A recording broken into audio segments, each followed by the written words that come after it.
तो आज हम बात कर रहे हैं थिच नाथ हान की किताब द मिरेकल ऑफ माइंडफुलनेस पर आधारित एक दस्तावेज की। जी। और ये दस्तावेज समझाता है कि कैसे ये जो माइंडफुलनेस है, मतलब सचेत रहना, ये सिर्फ कोई मेडिटेशन टेक्निक नहीं है, नहीं, बिल्कुल नहीं। बल्कि ये तो जीने का एक तरीका है ना? हर पल को पूरी तरह से अनुभव करना। हाँ, और इसमें जो सबसे पहली और मेरे ख्याल से बहुत गहरी बात है वो ये कि ये चमत्कार शब्द का मतलब ही बदल देता है। अच्छा, कैसे? मतलब आमतौर पर हम सोचते हैं चमत्कार मतलब कुछ अद्भुत, कुछ अलग सा। हाँ, कोई सुपरनैचुरल घटना। बिल्कुल। पर थिच नाथ हान के अनुसार, जैसा इस दस्तावेज में भी है, असली चमत्कार तो बहुत साधारण चीजों में है, रोज की चीजों में। जैसे ध्यान से बर्तन धोना या फिर एक कप चाय पीना, लेकिन पूरी तरह उसी पल में रहकर। ये दस्तावेज कहता है कि यही असली चमत्कार है। ये तो पूरी सोच ही बदल देता है। मतलब हमें किसी खास पल का इंतजार नहीं करना। नहीं, चमत्कार यही है, अभी, अगर हम ध्यान दें। बिल्कुल। और दस्तावेज में सांस का एक बड़ा प्यारा उदाहरण भी है। बहुत ही सरल। हाँ, मैंने भी पढ़ा वो। सांस अंदर लेते हुए हाँ, मैं अपने शरीर को शांत करती हूँ। हाँ, शांत करता हूँ। और सांस बाहर छोड़ते हुए मैं मुस्कुराती हूँ।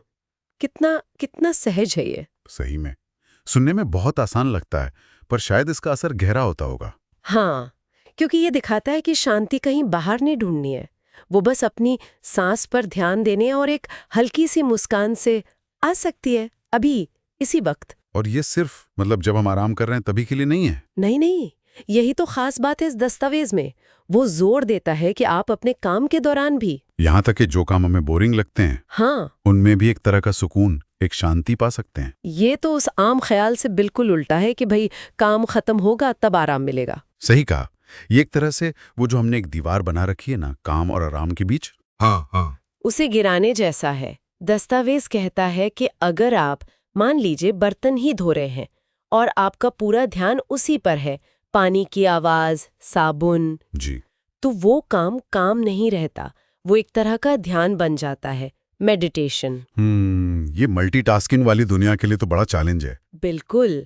ये कहता है कि असली जिंदगी काम खत्म होने के बाद शुरू नहीं होती, वो काम करते हुए भी जी जा सकती है। तो ये जो जागरूकता है, ये सिर्फ अपने अंदर शांति लाने के लिए ही नहीं है, इसका कुछ और भी असर होता है। हाँ, यहाँ ये बात और गहरी हो जाती है। दस्तावेज बताता है कि जब हम खुद के प्रति जागरूक होते हैं, अपनी सांस, अपने विचार, अपनी भावनाएं, बिना उन्हें जज किए, बिना अच्छा बुरा कहे, हाँ बिल्कुल, तो धीरे धीरे ना दूसरों के लिए एक समझ, एक करुणा, वो अपने आप पैदा होने लगती है। अच्छा, हाँ, क्योंकि जब हम अपनी मुश्किलों को, अपनी कमजोरियों को थोड़ा नरमी से देखना सीखते हैं, तो फिर दूसरों की तकलीफें भी ज्यादा समझ आती हैं। तो ये मतलब सेल्फ अवेयरनेस से शुरू होकर कंपैशन तक जाता है। बिल्कुल। तो माइंडफुलनेस सिर्फ अपने लिए नहीं है, ये हमारे रिश्तों को भी बेहतर बनाती है। और दस्तावेज में इस किताब की भाषा के बारे में भी कुछ कहा गया है ना? हाँ, ये भी एक जरूरी पॉइंट है। वो बताता है कि किताब की भाषा बहुत बहुत सरल है, सीधी है। जैसे कोई उपदेश नहीं दे रहा। नहीं, उपदेश जैसा नहीं, जैसे कोई दोस्त बात कर रहा हो। बहुत अपनापन लगता है। और उसमें ना रोज की जिंदगी में करने के लिए छोटी छोटी प्रैक्टिसेस दी हुई हैं। अच्छा, ताकि लोग उसे आजमा सकें। हाँ, इसीलिए ये उन लोगों को बहुत अपील करती है जो आजकल की भागदौड़ से थक गए हैं या मन की शांति ढूंढ रहे हैं।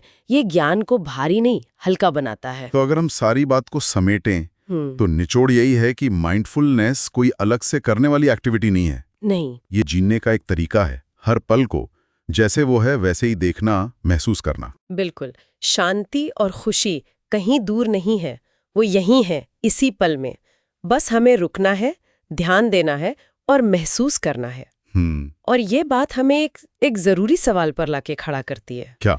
कि अगर हर पल को पूरी तरह जीना ही अपने आप में एक चमत्कार है, तो हम दिन भर में कितने ऐसे चमत्कारी पलों को बस यूं ही अनजाने में गवा देते हैं। हाँ, ये सोचने वाली बात है। ये सोचना कि थोड़ी सी जागरूकता हमारे रोज के अनुभवों को कितना गहरा बना सकती है, ये वाकई कमाल का आइडिया है। शायद इस दस्तावेज का आखिरी संदेश यही है। क्या?